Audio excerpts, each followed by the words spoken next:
너희 자녀를 위하여 울라. 다시 한번 너희와 너희 자녀를 위하여 울라. 이 말씀은 예수님께서 우리 죄를 위하여 십자가를 짊어지시기 위해서 이제 십자가를 지고 골고다를 향해서 가는 그런 과정에서 일어난 사건입니다.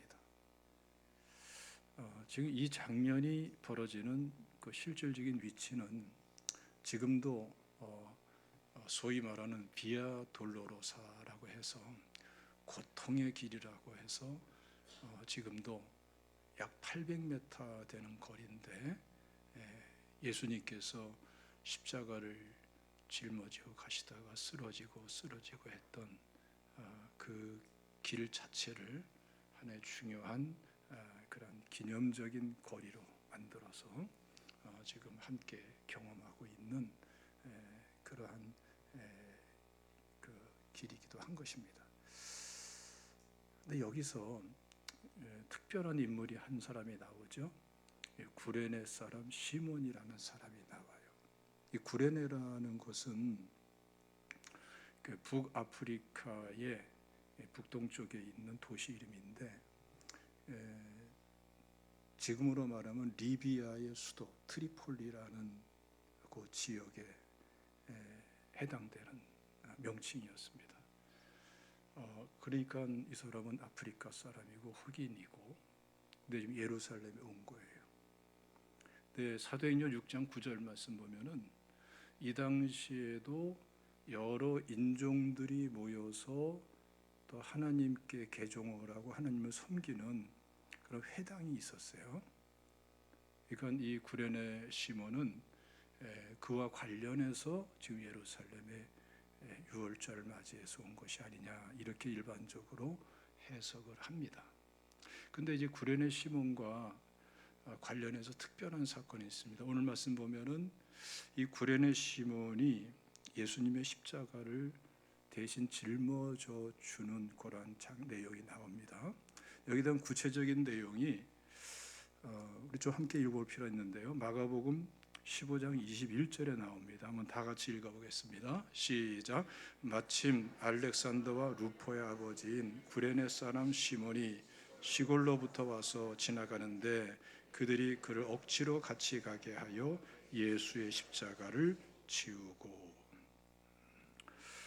그러니까 구레네 시몬은 알렉산더와 루포라는 두 아들이 있는 사람이었어요. 그리고 시골이라고 표현됐으니까 지금 예루살렘 수도잖아요. 그 지방으로부터 올라왔다라고 말씀을 하는 거고, 그리고 지나가다가 구경하게 됐고, 그런데 로마 병정들이 예수님이 너무나 탈진하고 지치고 학대받고 고초를 겪다 보니까 십자가를 질 수 있는 그런 힘이 안 돼요. 쓰러지니까 구레네 시몬에게 대신 짊어지게 하는데 억지로 짊어지게 했다는 거죠. 그러니까 구레네 시몬은 십자가를 짊어지기가 싫었다는 거예요. 일반적인 정서가 그렇죠. 사형수의 사형틀을 또 수없이 많은 사람들이 지켜보는 그 가운데에 그것을 짊어지는 것은 반사적으로 피하게 되는 입장인데 억지로 짊어지게 되었다라고 말씀을 합니다. 그래서 구레네 시몬은 예수님의 십자가를 억지로 짊어진 사람이다라는 아주 중요한 특징이 나와요. 그런데 로마서 16장 13절에 이와 관련해서 중요한 말씀이 나옵니다. 다 같이 읽어보겠습니다. 시작. 주 안에서 택하심을 입은 루포와 그의 어머니에게 문안하라. 그의 어머니는 곧 내 어머니니라. 구레네 시몬은 두 아들이 있었다고 그랬죠. 알렉산더와 루포. 둘째 아들이 이미 나옵니다. 그러면서 이 루포에게 문안하고 그의 어머니에게 문안하라. 누가 하는 말이죠?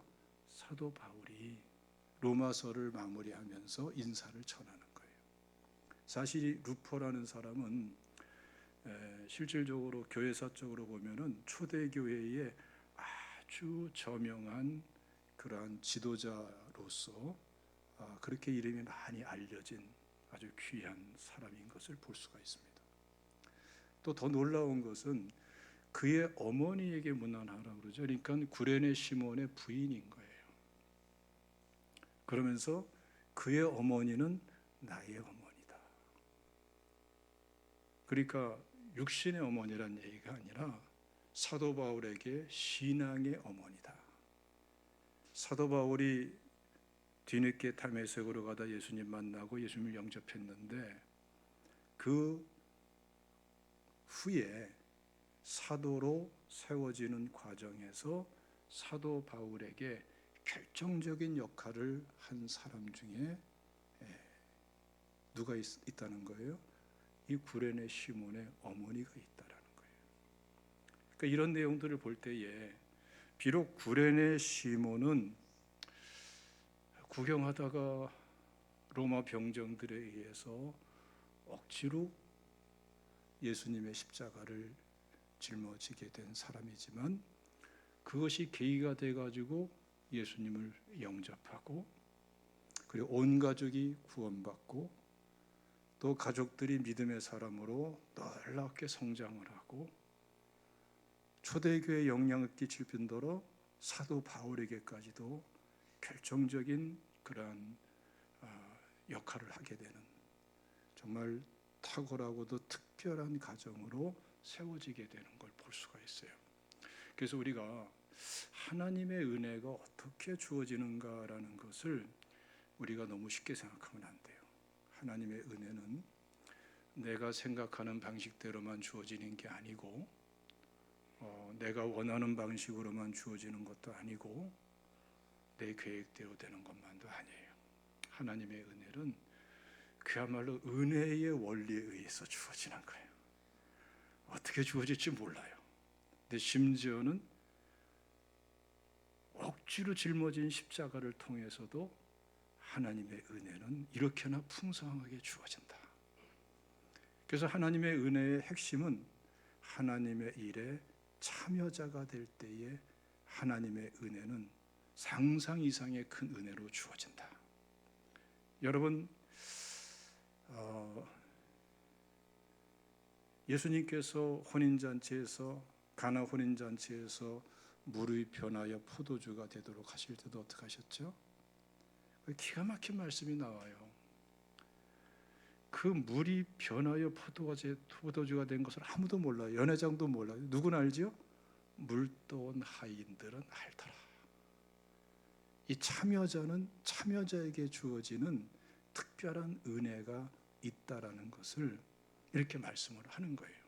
그러니까 여러분들이 직분이라는 게 얼마나 소중한 줄 아셔야 돼요.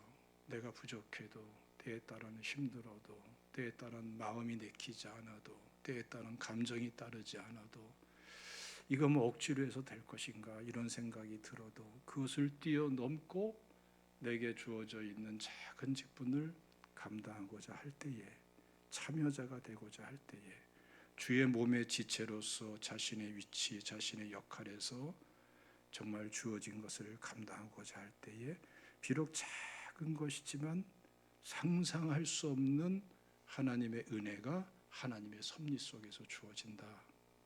믿으시기를 주님의 이름으로 축원합니다. 근데 오늘 말씀에 좀 특이하고 특별한 의미가 또 하나 있습니다. 그게 뭐냐 하면은 사복음서 중에 이 마태복음과 마가, 누가복음 세 군데만 이 구레네 시몬의 사건이 나와요.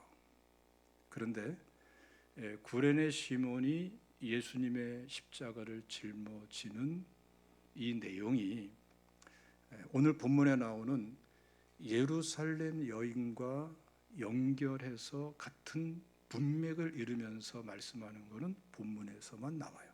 이 누가복음에서만. 마태, 마가 복음에서는 바로 십자가 사건으로 갑니다.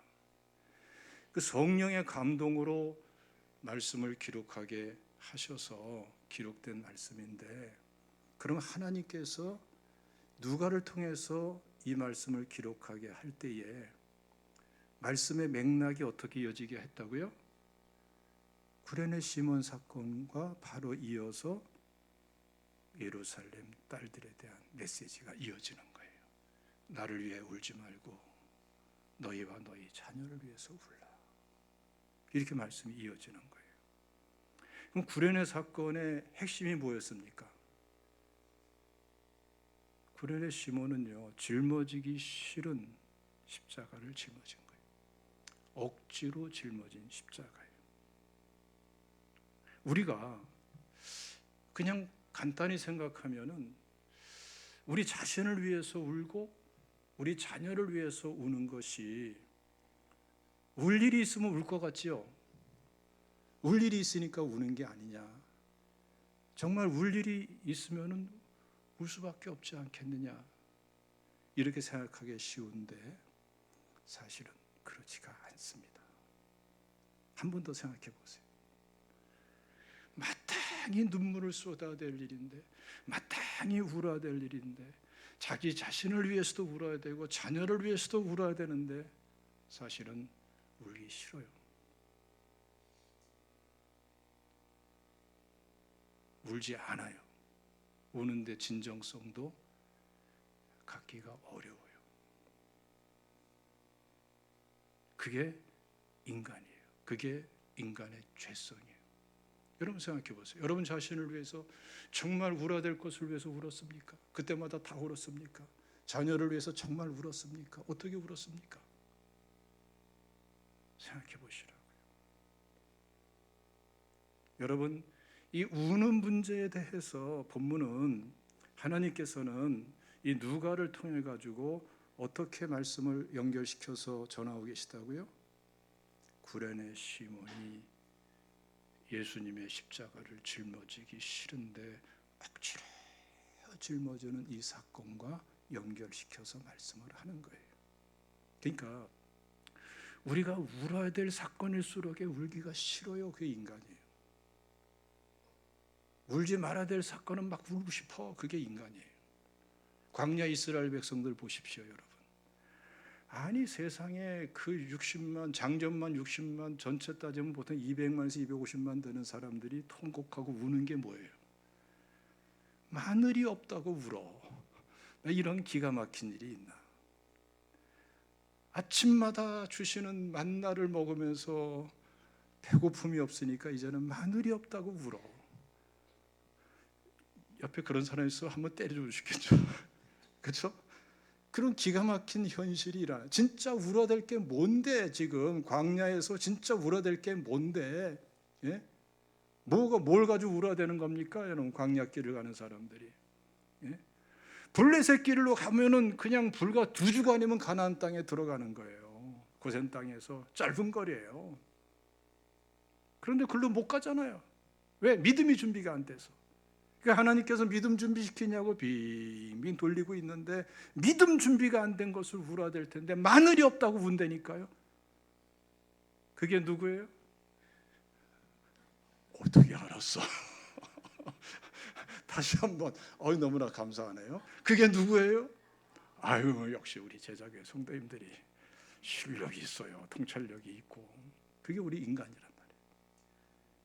정작 여러분, 우리가 돌이켜보면은 진짜 울어야 될 것은 울기가 싫어. 나를 위해서나 자녀를 위해서나. 별거 아닌 것은 그렇게 속상하고 안타깝고 눈물 나고 못 견디겠고 못 살 것 같고. 이게 진짜입니까? 뭔가 속은 거죠. 사로잡힌 거죠. 그게 바로 인간이란 말이에요. 죄성을 지닌 인간. 그래서 우리가 여기서 잘 알 것이 뭐냐 하면은 정말 하나님 앞에서 우리의 참된 눈물, 정말 울어야 될 때 참되게 울 수 있는 것, 이게 얼마나 중요한가를 잘 알아야 되겠어요.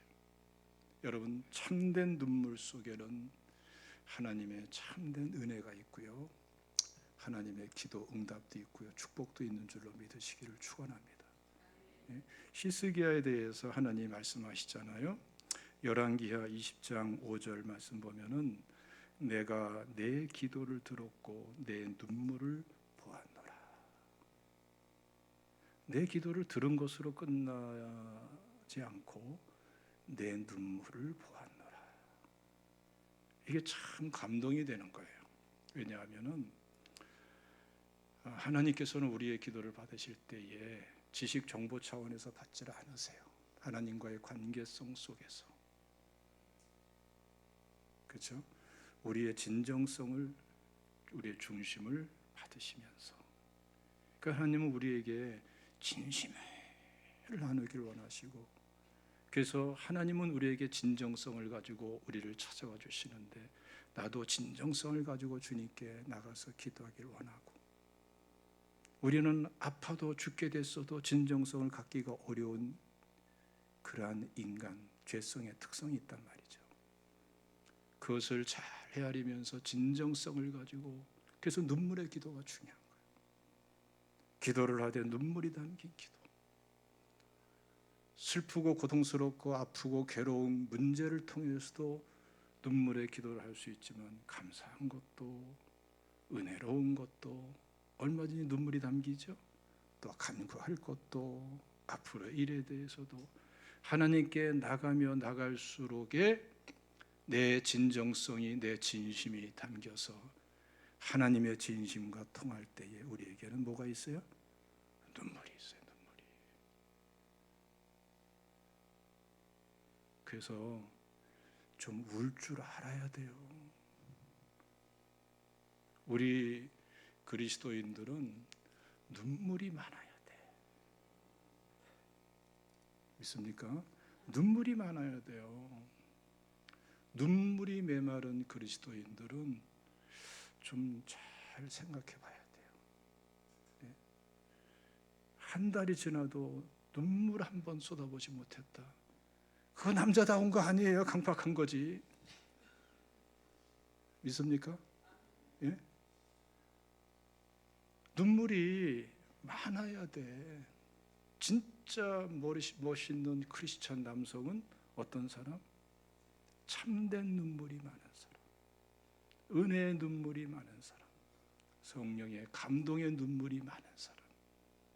믿습니까?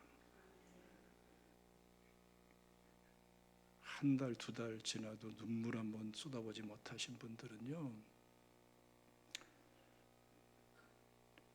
좀 생각을 좀 달리 하시고, 눈물을 구하세요. 그래야 마음의 묵은 땅이 기경되고 옥토가 되는 거예요. 그렇게 해야 기도의 응답도 은혜도 새로워지고, 변화와 성장과 성숙도 이루어지고, 그릇도 새로워지는 거고, 신앙도 살아 역사하는 신앙이 되는 거예요. 믿습니까? 다윗을 보세요, 여러분. 시편 56편 8절 말씀 보면은, 나의 유리함을 주께서 계수하셨사오니 나의 눈물을 주의 병에 담으소서. 참 의미 있는 말씀이죠. 나의 눈물을 주의 병에 담으소서. 눈물의 소중성을 의미하죠. 프로바디스라는 영화를 보면은 그 네로 황제가 눈물을 흘릴 적에 눈물병을 가져와라고 그러는 거 캐치하신 분 계세요? 이쪽 역시 성가대가 역시 뭔가, 성가대 서야 수준이 달라지나 봐. 눈물병 가지고 눈물을 담아요. 그게 이제 그 시대에 왕들에게 있는 일종의 왕궁 안에서의 문화였는지 풍습이었는지 모르겠는데, 왕의 눈물이 그만큼 귀하다는 거겠죠. 그렇죠? 예? 그런데 다윗은 뭐라고 그래요? 나의 눈물을 주의 병에 담으소서. 예. 그 눈물을 병에 담아서 보관하는 거 좋은데, 내가 가지고 있는 병이 아니라 주님의 병에 나의 눈물을 담아주세요. 내가 소중히 여기는 것이 아니라 주님이 내 눈물을 소중히 여겨주세요. 참 어떻게 이런 마음을 가지고 기도할 수 있을까 신통하죠. 예? 다윗을 가지고 탄복만 하지 말고 우리 지금부터 하면 돼요. 그래서 오늘 돌아가면은 다 눈물벽 하나 주문해 가지고 오늘 이 시간부터 해가지고 연말까지 눈물이 얼마나 담기나 해가지고 서로 좀 선의의 경쟁도 할 필요가 있어요. 네? 그러면서 하나님, 내가 이렇게 눈물을 담았는데 사실은 주님의 병에 내 눈물이 담기기를 원합니다. 이 다윗의 마음을 배우면 다윗의 믿음이 되는 거죠. 믿습니까? 그러니까 여러분, 하나님은 우리의 눈물을 소중히 여기신다. 눈물의 가치를 아는 것은요, 성숙도와 관련이 있고요, 하나님과의 관계에도 관련이 깊어요. 이 김현승이라는 아주 귀한 시인 있잖아요. 눈물이라는 시를 썼습니다. 어떻게 이렇게 귀한 시를 쓸 수 있는지 참 탐복할 수밖에 없는데, 더러는 옥토에 떨어지는 작은 생명이고죠, 흠도 티도 금가지 않은 나의 전체는 오직 이뿐, 더욱 값진 것으로 드리라 하올제 나의 가장 나중 지닌 것도 오직 이것뿐, 아름다운 나무의 꽃이 시들물 보시고 열매를 맺게 하신 당신은 나의 웃음을 만드신 후에 새로이 나의 눈물을 지어 주시다. 멋있지 않아요? 읽어주는 나까지도 멋있어 보이죠? 이 명시의 특징이 그런 거예요. 근데 알고 보니까 이 김현승 씨가 아버님이 목사님이시더라고요. 그러니까 이 시는 갑자기 나온 시가 아니고 어릴 때부터 알게 모르게 자기에게 스며들듯이 농축된 그러한 은혜가 이렇게 시로서 인생의 삶 속에서 나오게 되는 거예요. 여러분들도 시인이 되세요. 눈물에 관해서 통달하시는 분들이 되시기를 주님의 이름으로 축원합니다. 예. 울음을 알아야 되고 눈물을 알아야 되는 거예요. 근데 오늘 말씀 보면은 이 두 종류의 사람이 나와요. 27절 다 같이 읽어보겠습니다. 27절 시작. 또 백성과 및 그를 위하여 가슴을 치며 슬피 우는 여자의 큰 무리가 따라오는지라. 백성이 나오고 여자의 큰 무리, 여성들이 나와요. 특징이 뭐냐면은 이 백성들은 울 줄 모르는 사람, 이 여성들은 울 줄 아는 사람. 왜 백성들을 울지 모르는 사람이라고 말할 수밖에 없냐 하면은, 사실 예수님께서 예루살렘에 머무는 시기는 길지 않았어요. 십자가 짊어지기 가까운 그 시기에 머물고 주로 갈릴리에 계셨죠. 그런데 예루살렘 백성들은 어떻습니까? 그 당시에 대제사장, 바리새인, 이러한 또 헤롯 땅에 해당되는 사람들, 이런 사람들이 충동질하고 선동하는 데에 휩싸여 가지고 예수님을 십자가에 못 박으라고 막 외쳐대던 사람들이죠. 그리고 십자가 사건을 가만히 보면 너무나 처참한 사건이에요. 여러분, 십자가 사건은요, 사람을 가장 잔혹하게 또 가장 오랫동안 고통을 겪게 하면서 죽이기 위한 사형제도예요. 그러니까 십자가 짊어지기 전에 신문하고 채찍질하고 학대하고 가혹행위를 극단적으로 잔혹하게 죽일 죄인이 이미 그렇게 죄인으로 결정됐으니까 가혹행위를 갖다 처참하게 하고, 그리고 그 십자가를 본인이 짊어지고 성문 앞에 또는 이런 특정한 골고다 이런 언덕에 가서 거기서 못 박아 죽이는 거거든요. 주로 이 로마 시대에는 성문 앞에 많이 이렇게 십자가형을 했어요. 그러면은 성문을 오가는 사람들이 그 십자가에 달린 사람들을 조롱하고 침뱉고, 예수님도 그렇게 했죠. 막 학대하고 그랬어요. 주로 십자가 높이가 어느 정도냐면은 사람이 서 있는 머리 높이에서부터 발이 시작되는 거예요. 그러면 사람들이 막 꼬챙이 같은 걸로 찌르고 몽둥이로 때리고 침뱉고 욕하고 조롱하고, 그러면서 고통하다가 너무나 피 흘리고 고통스러우니까 까무러쳤다가 또 다시 깨어나면은 또 가혹행위하고 또 까무러치, 이러면서 길게는 일주일 이상 가는 거예요. 죽을 때까지 그러고 가혹행위를 당하면서 고통을 겪으면서 죽는 것이 십자가형인 것입니다. 그러니까 우리로서는 상상하지 못할 인륜에 어긋나는 것 같지만, 여러분, 고대 사형제도의 잔혹한 제도가 너무나 많아요. 그 중에 하나가 바로 이 십자가형인데, 그럼 이 백성들은 어떤 사람들이에요? 예수님의 십자가를 바라보면서 불쌍히 여기는 사람이 아니라 저주받아야 마땅하다, 가혹행위하고 침뱉고 모욕하고 머리 흔들고 조롱하고, 이런 입장에 있는 사람들이 대다수인 거죠. 근데 우리가 장면을 확 바꿔가지고 오늘날로 돌아와서 우리 자신의 모습을 보면 어때요? 본질적인 측면에서 얼마나 큰 차이가 있는가. 예를 들면은 우리가 실질적으로 우리 주변에 어려운 일을 겪은 사람, 고통스러워하는 사람, 슬퍼하는 사람, 외로운 사람, 가난한 사람, 병들어 있는 사람, 이런 사람들을 우리가 맞이하게 되고 만나게 될 때에 우린 과연 어땠는가?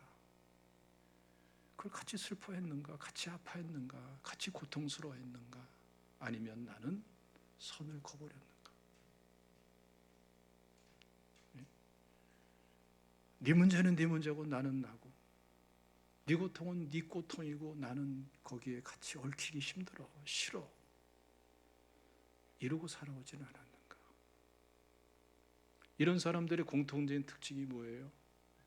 다른 사람의 아픔과 고통에 대해서 눈물이 없어요. 내 주변 사람들에 대한 어려움에 대한 울음이 없어요. 보이지 않는 선만이 있을 뿐이에요. 이런 사람들은 다 오늘 본문에 나오는 이 백성들과 같은 사람이다, 십자가 복음에 합당하지 못한 사람이다, 우리가 생각할 수 있는 거예요. 여러분은 어떤 사람들이에요? 바쁘다고 살아오고 열심히 산다고 살아오고 뭐 굉장한 일을 한다고 살아왔는데 정작 고통당하고 있는 사람의 마음 한번 제대로 담아주지 못하는 삶을 살고 있지는 않았는지, 함께 울어준 삶이 언제였고 함께 눈물을 쏟아준 적은 언제였는지, 여러분, 이것은 큰 문제가 되는 걸 볼 수 있어요. 큰 문제가.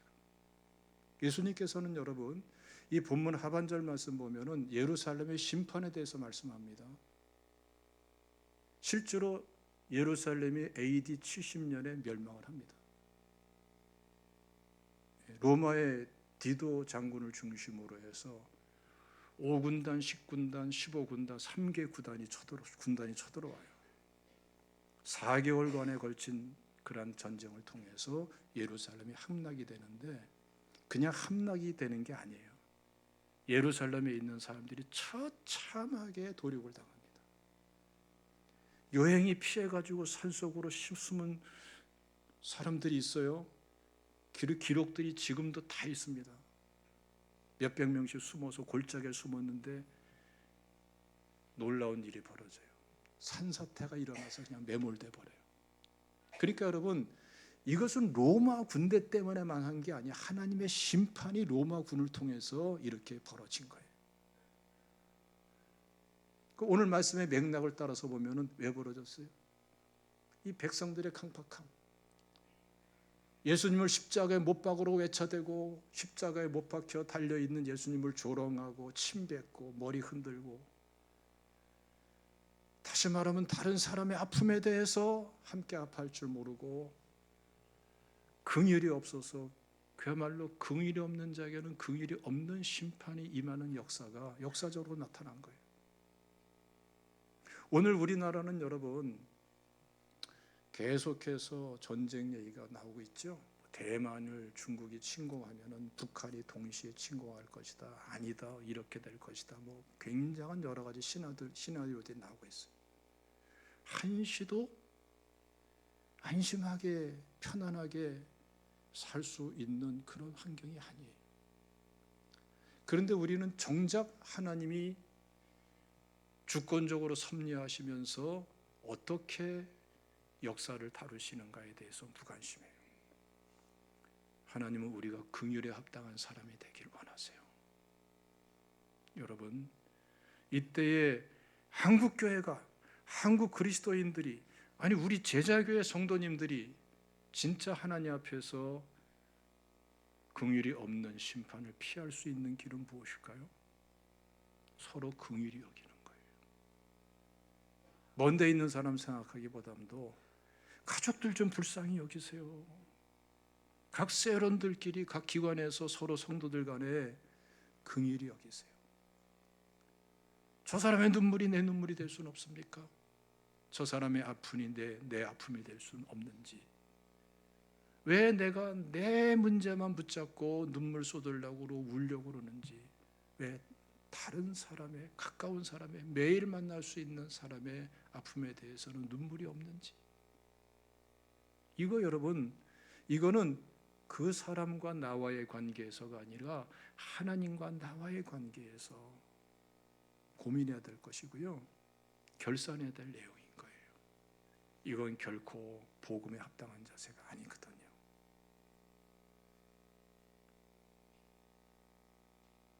눈물 좀 봅시다.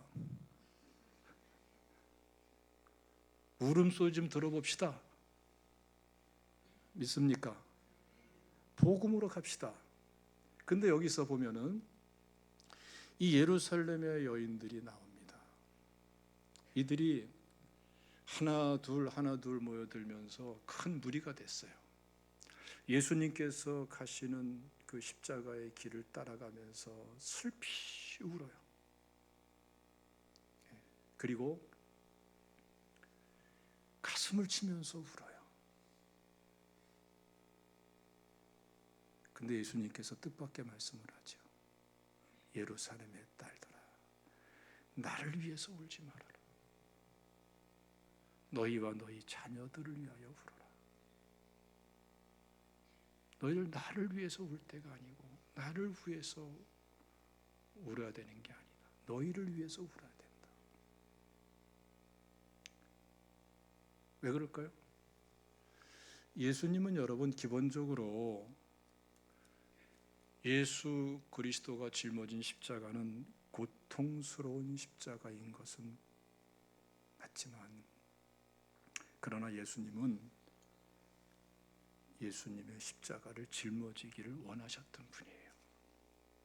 그래서 누가복음 22장 15절 말씀 보면은 내가 고난을 받기 전에 너희와 함께 이 유월절 먹기를 원하고 원하였노라, 이렇게 말씀하죠. 유월절 먹기를 원했다는 것은 뭐냐면은 유월절날 바쳐지는 그 어린 양처럼 예수님께서 십자가에서 바쳐지기를 원하셨다는 거예요. 그것은 고통스러운 것이지만 왜 원했을까요?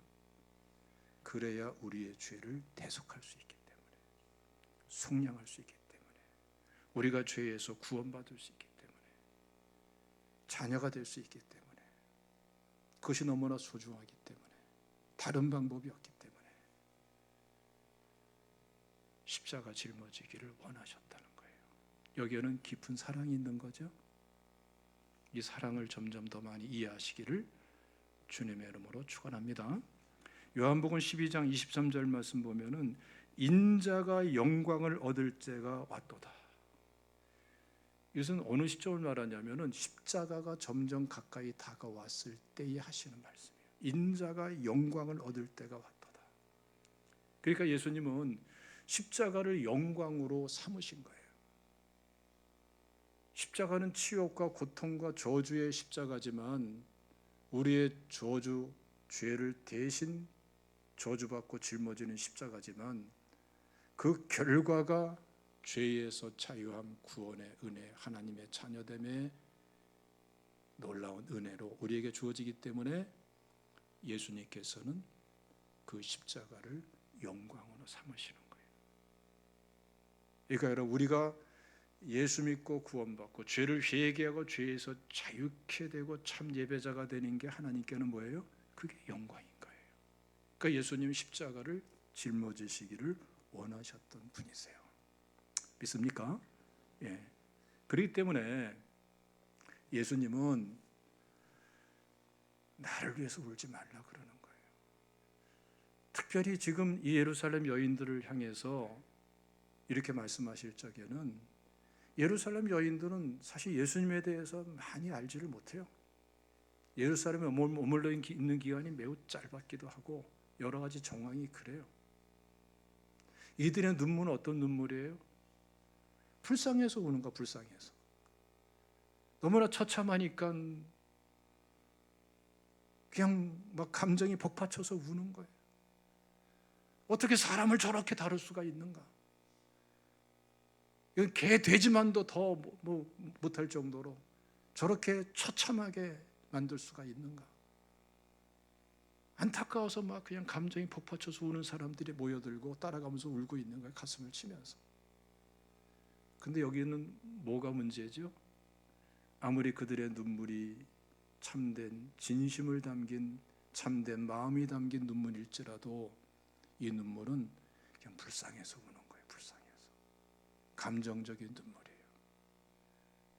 그래서 예수님께서는 나를 위해 울지 말아라. 진심은 좋은데 참된 눈물이 필요하다. 그 참된 눈물은 너희와 너희 자녀를 위해서 우는 것이다. 그렇게 말씀을 하시는 거예요. 예.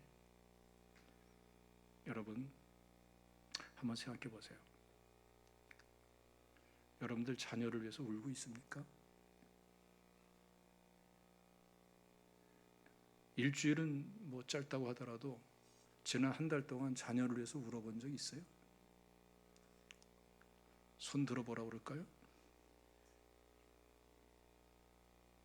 나는 여러분들을 참 편하게 해드리기 때문에 손들라, 일어서라, 뭐 고백해라 이런 말 안 해요. 예. 그런데 생각해 볼 필요가 있잖아요. 내가 자녀를 사랑한다면 자녀를 위해서 울어본 적이 있냐 말이에요. 얼마나 됐냐 이거예요.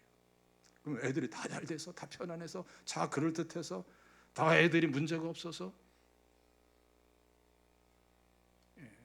다 그래요? 정말 그래요?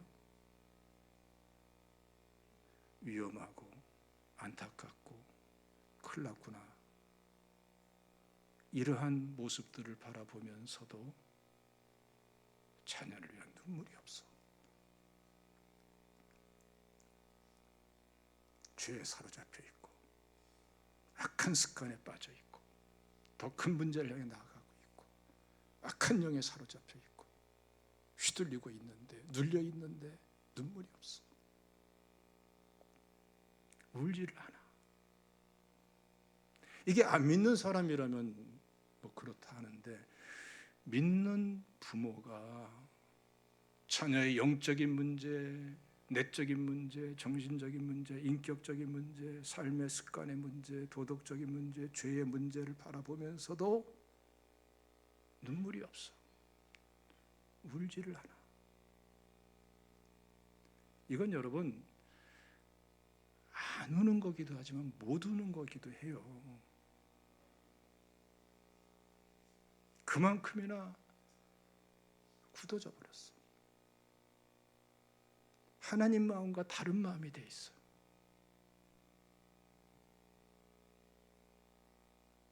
사랑이 없어. 뭐 하는 거 봐서는 굉장히 사랑하는 것 같고 굉장히 자녀를 위하는 것 같은데 인간적으로는 그래도 하나님 앞에서 참되게 사랑하지를 않아.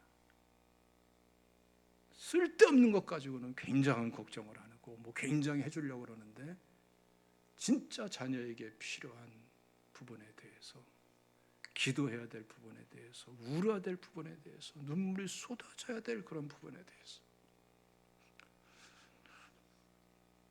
울지를 않아요. 이게 여러분 정상입니까?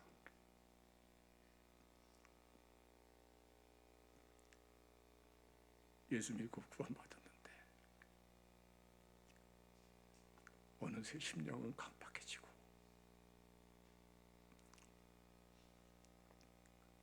복음과는 상관이 없는 영적인 상태가 돼가지고 은혜 받겠다고, 은혜 생활하겠다고, 그게 될 일이에요? 예수님께서는 너를 위해서 울어라. 너의 영적인 상태가 어떠냐? 기도도 못하고 울지도 못하고 눈물도 없고 참.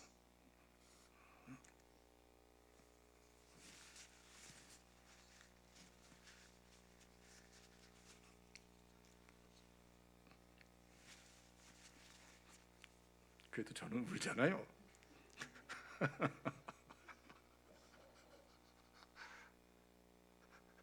여러분, 이거 정말 우리가 그냥 정신없이 그냥 통과 하면서 지나갈 일이 아니고 멈춰 서서 진지하게 생각할 일이에요.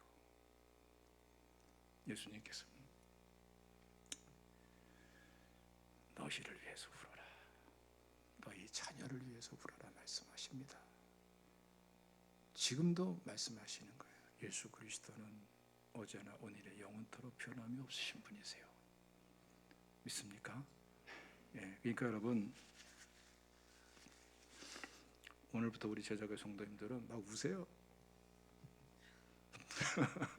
막 집에서도 울고, 막 셀레브레 드리면서도 막 울고, 막 그냥 우세요. 눈물 쏟고, 눈물뼈 마련해가지고 담고,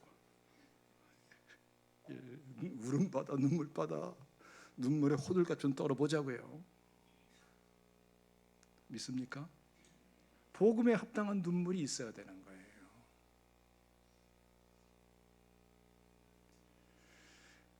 여러분, 어린아이가 태어나서 울지 못하면 어떻게 하죠? 요새는 어떻게 하는지 모르겠는데 옛날엔 꼭 발붙잡고 거꾸로 해가지고 엉덩이를 때려서 울렸잖아요. 왜? 안 울면 죽어.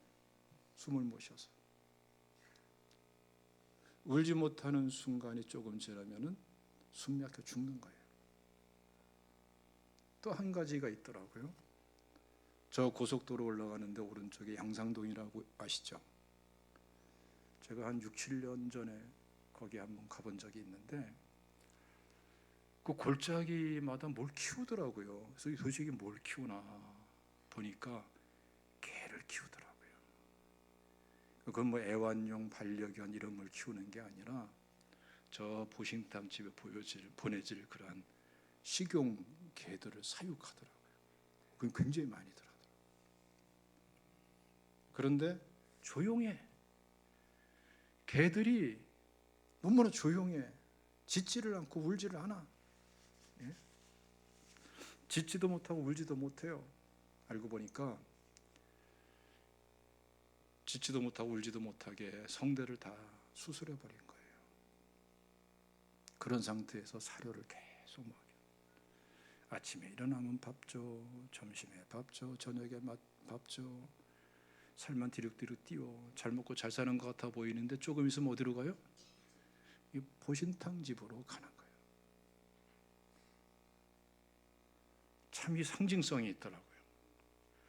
울지 않을 때에 위험하고 울지 못할 때에 진짜 위험한 거예요.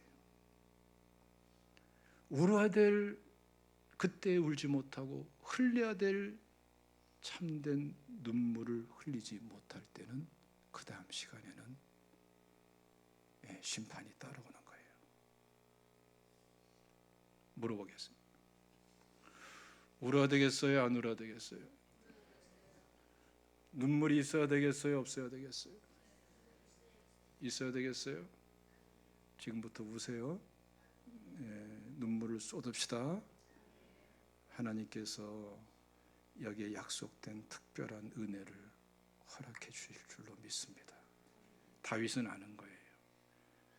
나의 눈물을 주의 병에 담으소서. 주님은 내 눈물을 너무너무 소중히 여기신다. 내 그 어떤 것보다도 내 눈물을 받기를 원하신다. 기도하겠습니다. 감사하신 주님, 메마른 눈물에